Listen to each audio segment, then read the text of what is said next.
मंत्री हो या पुलिस अधिकारी हो या मुलाजिम, आप भले ही घर के बाहर अपना प्रभाव और ताकत दिखा ले, लेकिन घर में आते ही आपका प्रभाव और आपकी ताकत कम हो जाती है, क्योंकि वहाँ आपकी पत्नी मौजूद होती है, जिनकी ताकत के आगे आपकी नहीं चलती है।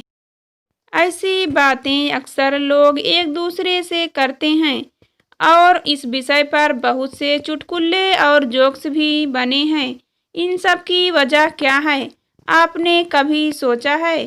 दरअसल इन सब के पीछे 5 पौराणिक कहानियां हैं, जिनमें इस प्रश्न का उत्तर छुपा हुआ है। दृष्टि में स्त्रियों को उत्पन्न करने वाले भगवान भोलेनाथ माने जाते हैं। इन्होंने अर्धाग्नीश्वर का रूप धारण कर दृष्टि में स्त्री को उत्पन्न किया है, और जब उन स्त्री को पत्नी रूप में स्वीकार किया, तब उन्हें स्त्री की शक्ति का बोध हुआ। स्त्री की शांति का अंदाजा भगवान शिव को तब हुआ जब सती को उन्होंने मायके जाने से मना किया। क्रोधित होकर सती ने विकराल रूप धारण किया और 10 महाविद्याओं को उत्पन्न किया, जिसने शिव जी पर आक्रमण कर दिया। 10 महाविद्याओं से बचने के लिए अंत में शिव जी को सती का शरण में आना पड़ा। यानी भगवान शिव और सती ने इस बात को तय कर दिया कि पति पर हमेशा पत्नी का राज रहेगा। भगवान शिव ही नहीं, पत्नी का प्रभाव वैकुंठ में भी दिखता है। भगवान विष्णु की पत्नी देवी लक्ष्मी यूं तो हमेशा विष्णु भगवान के पैर दबाते हुए दिखाती है, लेकिन एक बार दुर्वासा ऋषि के शाप से कारण नाराज होकर देवी लक्ष्मी वैकुंठ छोड़कर अपने मायके सागर में चली गई। इसके बाद देवलोक सहित वैकुंठ में भी अंधेरा छा गया। वैकुंठ का भय समाप्त हो गया। इसके बाद सागर मंथन करने पर देवी लक्ष्मी पुनः प्रकट हुई और फिर विष्णु के कभी देवी लक्ष्मी को नाराज करने का जोखिम नहीं उठाया। कहते हैं हर स्त्री में देवी लक्ष्मी का वास होता है, जो गृह लक्ष्मी कहलाती है। यह जानती है कि इनके कारण ही घर में सुख शांति है, इसलिए यह अपनी ताकत का लोभ मनवा कर रखती है। शिव और विष्णु जब पत्नी की ताकत को स्वीकार करते हैं, तो भला ब्रह्मा जी इससे कैसे बच सकते हैं?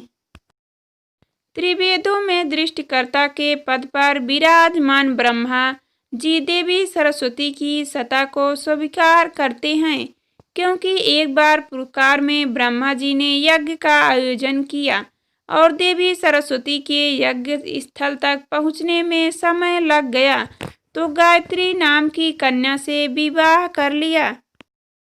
देवी सरस्वती ने जब ब्रह्मा के साथ गायत्री को देखा, तो ब्रह्मा जी को शाप दे दिया कि आपकी पूजा कहीं नहीं होगी, और रूठ कर रत्नागिरी पर्वत पर चली गई। यहाँ देवी सरस्वती की सावित्री रूप में पूजा होती है, यानी पत्नी रूठी तो सब रूठे, इसलिए पत्नी को मनाए रखने में भी पति अपनी भलाई मानते हैं।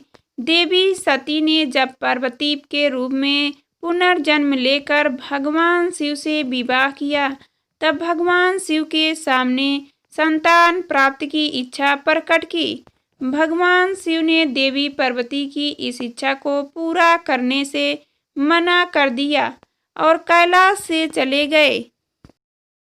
देवी ने तब अपनी इच्छा पूरी करने के लिए अपने शरीर के बाउटन से एक ब्लॉक का निर्माण किया और उसमें प्राण डाल दिया। यहाँ देवी पार्वती ने इस बात को साबित कर दिया कि उन्हें पहली चाहत पूरी करने के लिए किसी की खुशामद करने की जरूरत नहीं है। इस तरह देवी पार्वती ने अपनी शक्ति का परिचय देकर शिव को चौंका दिया और अंत में शिव को देवी के सामने झुकना पड़ा। यानी स्त्री चाहे तो अपनी चाहत को अपने बल पर पूरा करने की ताकत रखती है। यह बात पुरुष मन अच्छी तरह जानता है, इसलिए स्त्री शक्ति के आगे हमेशा सिर झुकाता है। जिन शनि महाराज से पूरी दुनिया डरती है, उन्हें भी किसी से डर लगता है तो वह है उनकी पत्नी। इसलिए ज्योतिष शास्त्र में बताया गया है कि शनि के भय से मुक्ति चाहिए तो इनकी पत्नी की पूजा कीजिए। इनकी पत्नी के नाम का जप शनि के कोप में मुक्ति दिलाने में बहुत सी कारगर माना गया है। उसकी वजह है कि शनि महाराज की वक्र दृष्टि से उनकी पत्नी के शाप का परिणाम है। इस संदर्भ में कथा है कि एक बार शनि महाराज ने पत्नी की इच्छा का अनादर किया, जिससे पत्नी क्रोधित हो गई और शाप दे दिया कि आप जिसे देखेंगे उसका विनाश हो जाएगा। शिव की कृपा से इस शाप में कमी आई और शनि की वक्र दृष्टि भी विनाशकारी रह गई। यानी पत्नी जब क्रोधित होती है तो विनाशकारी बन जाती है। इसका एक उदाहरण देवी काली भी है।